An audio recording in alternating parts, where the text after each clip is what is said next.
Alright guys, so I was commenting on Gavin Gregory's one of his videos, and it made me think of something that sounds crazy because I was basically saying like there's nothing that BTC can do that BSV doesn't already handle, doesn't already do. And it's, it doesn't have the three neutered parts. It's not missing the ability to scale the signed transactions.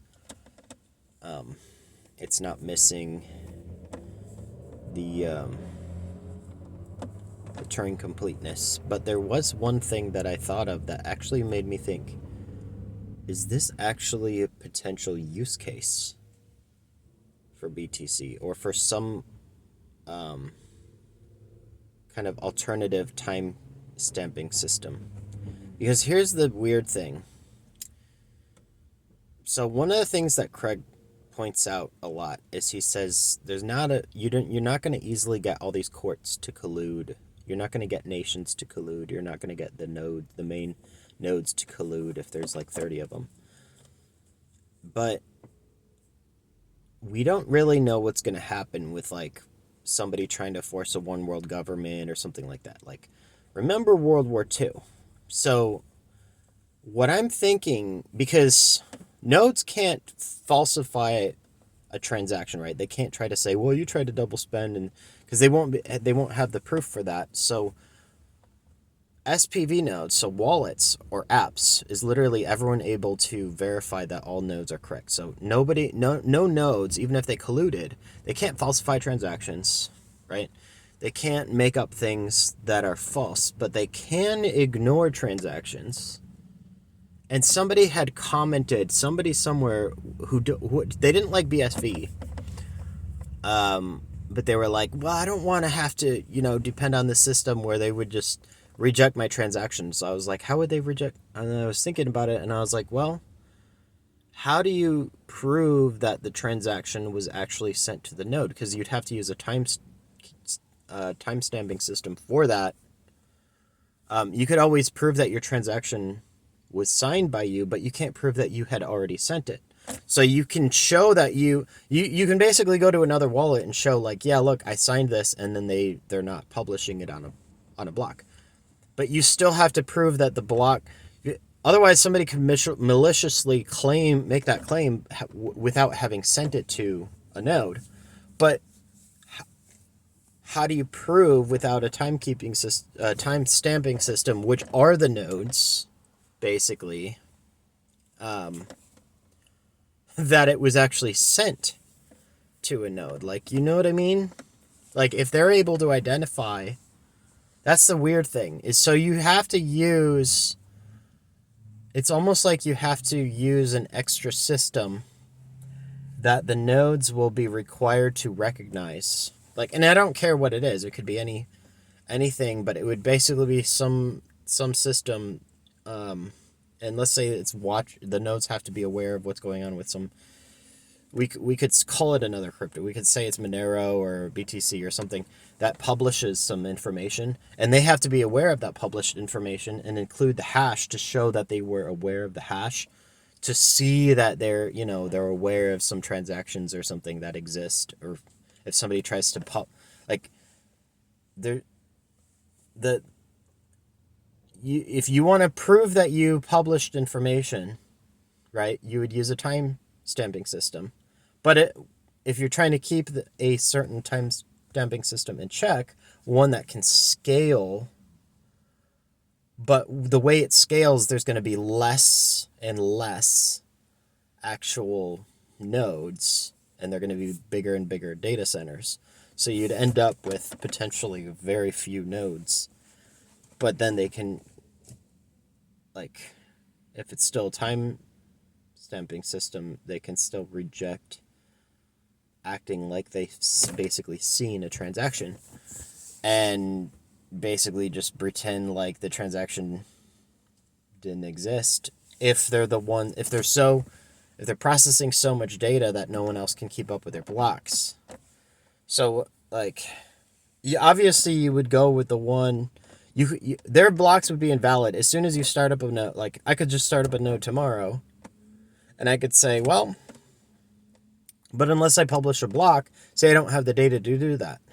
So the government goes through, they find all the nodes which are capable of producing a block of a certain size. Then they force them to reject certain types of transactions. I, as an SPV node, wouldn't be able to prove that they're actually ignoring those transactions unless I contacted a node myself. So what would we do at that certain point like that? How do the SPV nodes come together and decide, hey, the main nodes are not, they're colluding and they're rejecting a transaction? How do we counter that? And that's the funny thing, is they can't, because they can't produce blocks. So they can't even start their own history. So this is a crazy thing. It's almost like you would have to use,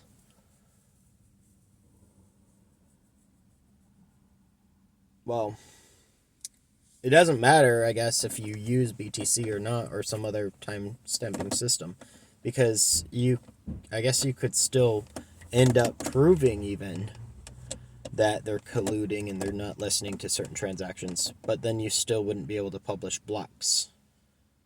So you would essentially what could happen is you could just essentially prove at some point that BSV became corrupted and not be able to do anything about it. You would just have the mathematical proof or you would have the proof by responding to, somehow cementing the information that you had a certain transaction sent, and then publishing that somewhere and showing that these nodes are not recognizing the transaction. I don't know if the transactions have to be done at have to have a certain timestamp. I don't think I think it just they have to accept the first one they listen to. So if everyone just publishes, say, a transaction that they all are supposed to quote unquote reject, and that's public knowledge, and then they see that they're not accepting it, that would be like a mathematical proof that the entire system of nodes capable of updating based on the current history of transactions, that it's all corrupt. So you'd have to basically go back to the original, earlier in the fork to keep going. You'd have to reset everyone's money with tinier computers at that point.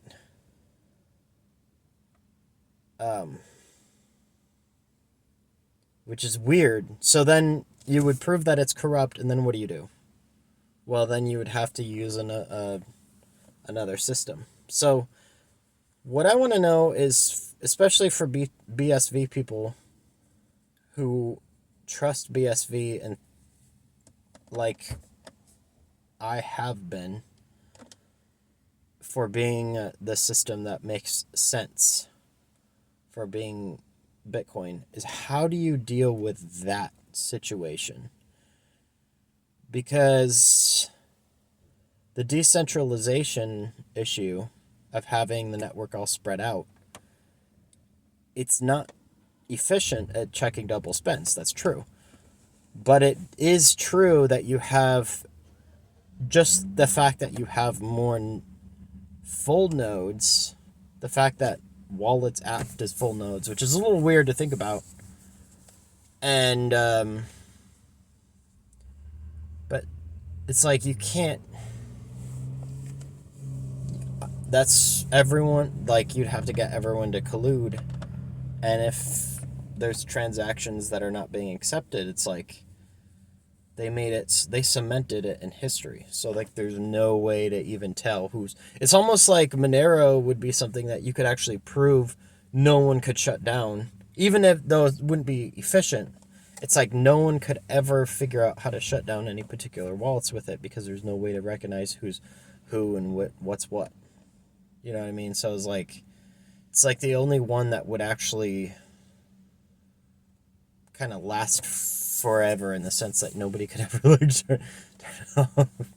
But BSV, it's like, it makes so much sense, but then that's like the one little weird part of it. It's just like, how do you actually make sure that the nodes, because to generate a hash, you need information. If you depend on information, that's one thing. But if you have information that you pretend doesn't exist, like I can ignore, right? I can produce whatever hashes still. And regardless of whatever mathematical proofs you present to me, whatever information you present to me, that doesn't change the fact that I can make whatever hashes I already was able to make. Because you're just adding more data. You're just adding more information. And that's what that transaction is. It's just somebody like adding more information. You know, I could make 1,000 transactions, not send them to a node, wait like a year, and then suddenly send them, right? And then try to make the claim, oh, they're not listening to my transactions. Like, well, how there's got to be a way for me to prove that. Prove that they've seen that. And if they don't respond to any, if they can continue doing what they're doing without needing to respond to anything that I send to the nodes, then yeah, it's like, that's actually a valid point, And if you know me, like, I like to see the devil's advocate side of things when there's a valid point that actually contradicts my assumptions or the design of something. That's good, but it has to be valid. It can't be like a misnomer. But this is actually good. I actually like this because this is actually this is actually an intelligent point.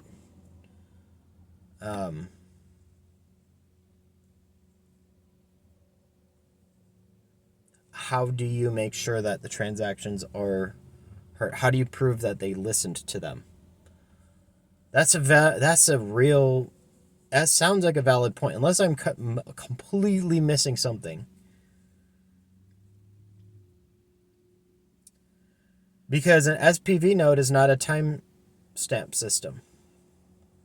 So I would say SPV nodes would keep the main nodes in check from colluding, right? Any node could check anything they want, and that's true. They can check to make sure that none of the transactions are invalid or anything like that.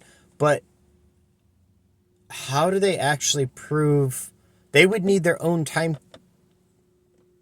stamping system. So like basically wallets have to have something that pings between each other,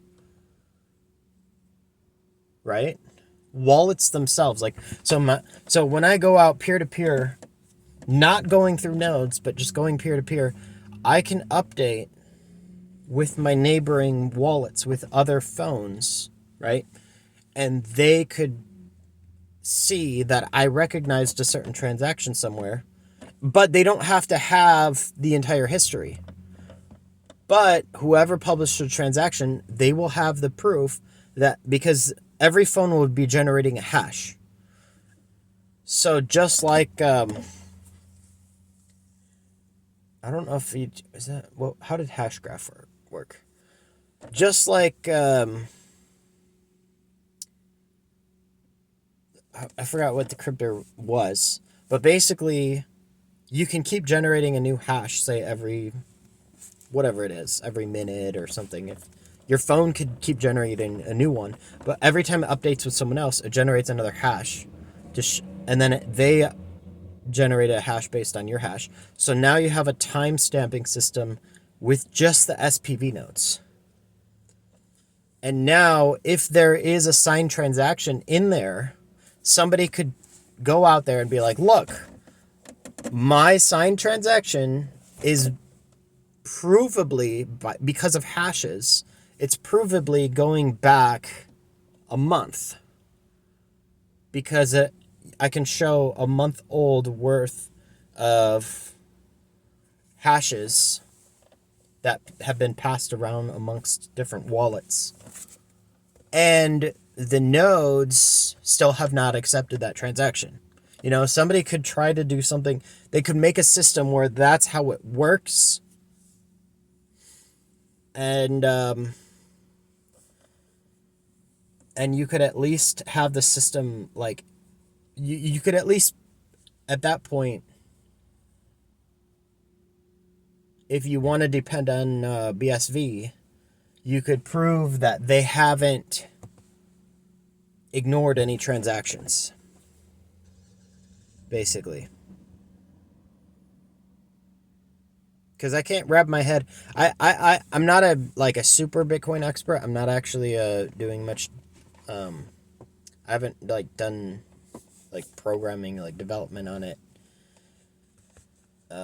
But I do like graph theory. I like math, and I studied, similar topics. But I need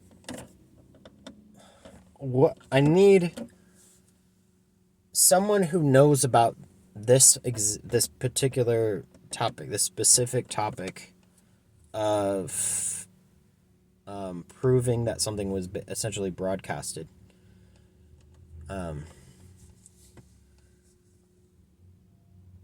What is that solution? Like, what was the white paper's actual explanation of that in the first place? Because that just seems a little strange. It's kind of confusing to me, because I get everything else makes sense. Everything else makes sense. Everything makes perfect sense. It works perfectly, right?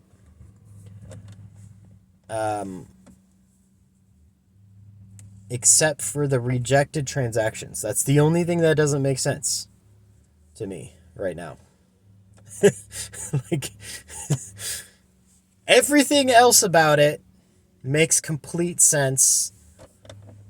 The block, the scale, the Turing completeness, because you can publish updated state for looping.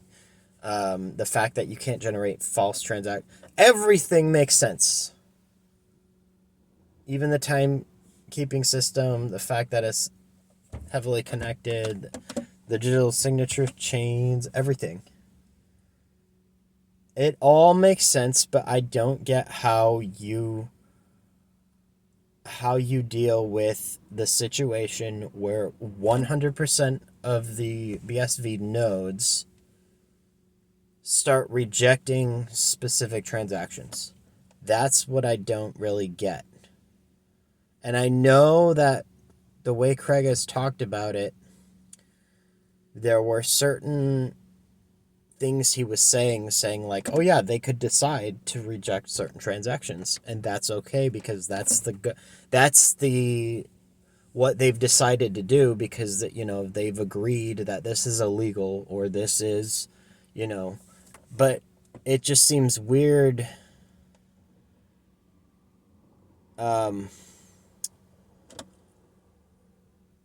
It seems a little weird to reject digitally signed transactions, but I guess it might make sense in the sense that you can't, at least what's there. So it might not work the way a lot of people would expect a cash system to work, because you would have to depend on, that possible censoring, essentially. But at least that they can't fake transactions. So that's potentially what he's relying on as how it works. Because I'm not the ultimate expert, right? I would say Craig is one of the ultimate, experts, or, there's very few people who are ultimately, they really have a vision of how this actually works. And it might not be what everyone expects, and I'm going to try to make this just a 20-minute video. But guys, please get me some feedback on that. Get me some idea of how you think that is supposed to work, or if that's really a problem. All right, thank you.